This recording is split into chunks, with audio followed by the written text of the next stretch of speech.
तो आज इस खूबसूरत मौसम में आपके लिए एक और अच्छी सी कहानी लेके आया हूँ। एक लड़का था, उस लड़के का बाप नहीं था। उस लड़के को पढ़ाई का बहुत शौक़ था और वो उसका दिल चाहता था कि वो मैथमेटिक्स में एक्सपर्ट बन जाए। उसके इलाके के पास एक बंदा था जो कि एक सब्ज़ी फरोश था।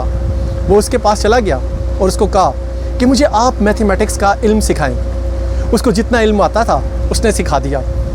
बाकी उसने कहा कि मैं और इल्म हासिल करना चाहता हूँ, मुझे लगता है कि मेरे अंदर टैलेंट है और मुझे अलजबरा की समझ आती है, तो आप किसी तरह से मुझे गाइड करें कि मैं किस तरह से जाके इसका इल्म हासिल कर सकता हूँ। उसने कहा अगर तुम्हें फ़र्दर इल्म हासिल करना है ना, तुम्हें उसके लिए लाइब्रेरी जाना पड़ेगा, लेकिन ये जो जितनी लाइब्रेरीज़ हैं ये सारी की सारी बादशाह के अंडर आती हैं और बादशाह ये किसी से शेयर नहीं करता।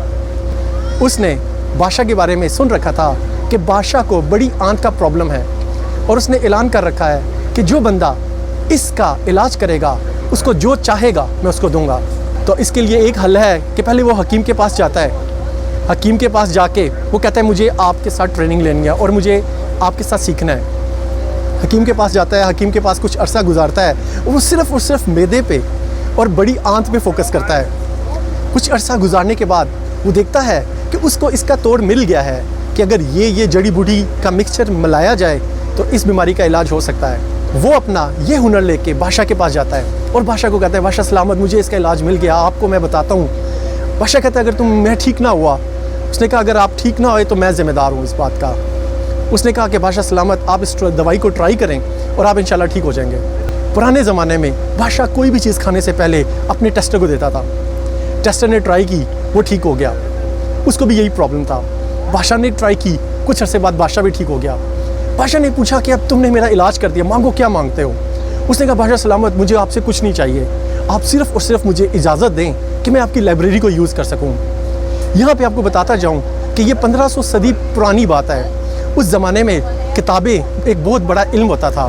लोग इसके लिए जंगें करते थे और जब वो कोई जंग जीतते थे तो दूसरे बंदे की सारी किताबें ला के अपने पास रख लेते थे। जो किताबों को लिखते थे उनको भी अपने पास रख लेते थे और वो इस तरह उनकी पूरी नस्लों को ट्रेन करते थे। किताबें इतनी मुश्किल थी कि वो सिर्फ़ और सिर्फ अमीर लोग ही अफोर्ड कर सकते थे, क्योंकि उसके लिए उनको सेपरेट बंदे रखने पड़ते थे जो किताबें लिखते थे, रिसर्च करते थे। तो ये इल्म बहुत ज़्यादा एक्सपेंसिव था जो वो अफोर्ड नहीं कर सकता था। बादशाह ने कहा ठीक है, लेकिन मेरी एक शर्त है कि तुम इस लाइब्रेरी से कोई किताब लिख नहीं सकते, तुम इसका कोई नोट्स नहीं बना सकते किताब में से, तुम पढ़ सकते हो लेकिन तुम इसको लिख नहीं सकते। उसने कहा ठीक है, कोई बात नहीं। उसने क्या किया, उसने किताब कुछ अरसा गया, लाइब्रेरी सुबह जाता था शाम को आता था, सुबह जाता था शाम को आता था और पूरे का पूरा दिन वो लाइब्रेरी में गुजार लेता था और सिर्फ खाना पीने के लिए बाहर निकलता था। कुछ अरसे के बाद 2-3 साल के बाद वो बाहर आया। उसने कहा बादशाह सलामत, मैंने आपकी सारी किताबें पढ़ ली हैं। तो बादशाह ने कहा तुमने तो कुछ लिखा भी नहीं, तो अब तुम कैसे, क्या तुम्हें मिल गया जो तुम चाहते थे? उसने कहा जी मुझे सब कुछ मिल गया अलजबरा के बारे में। तो उसने कहा मुझे ये बताओ कि तुम्हें कैसे मिला? कहता है मैंने सारी की सारी किताबें याद कर ली हैं। बादशाह कहता है तुम बहुत ही अजीब किस्म के बंदे हो, तुमने मेरा सारा का सारा इल्म चोरी कर लिया। मैंने इतनी मुश्किल से जंगे लड़ के ये इल्म इकट्ठा किया था। खैर बादशाह को कहता है कि तुम मेरे साथ काम करो। कुछ अरसे बाद बादशाह मर जाता है और उसके बेटा उसको निकाल देता है, कहता है तुम इल्म स्मगल कर रहे हो, निकल जाओ यहाँ से हमारे महल से। खैर वो जाता है और उसने फ़र्दर इल्म हासिल करना होता है। उसका इंटरेस्ट बेसिकली जब उसने रिसर्च की होती है उसका इंटरेस्ट बड़ी आंत में हो जाता है। वो एक और शहर जाता है, बगदाद जाता है। बगदाद जाके बहुत ज़्यादा रिसर्च करता है। वहाँ जाके वो बहुत ज़्यादा इल्म हासिल करता है, किताबें लिखता है। वो 500 किताबें लिखता है और उस वक्त किताबें बहुत छोटी होती थी, यानी कि 50-60 पेजेस की। फिर वो मर जाता है। कुछ सालों के बाद, 100-200 सालों के बाद दुनिया को पता चलता है ये तो एक बहुत बड़ा ब्रेन था जो मर गया। उसने मेडिकल साइंस की बुनियाद रख दी थी। तो वो शख्स था वो अली सीना। जी जनाब, वो था वो अली सीना जिसने 500 किताबें लिखी।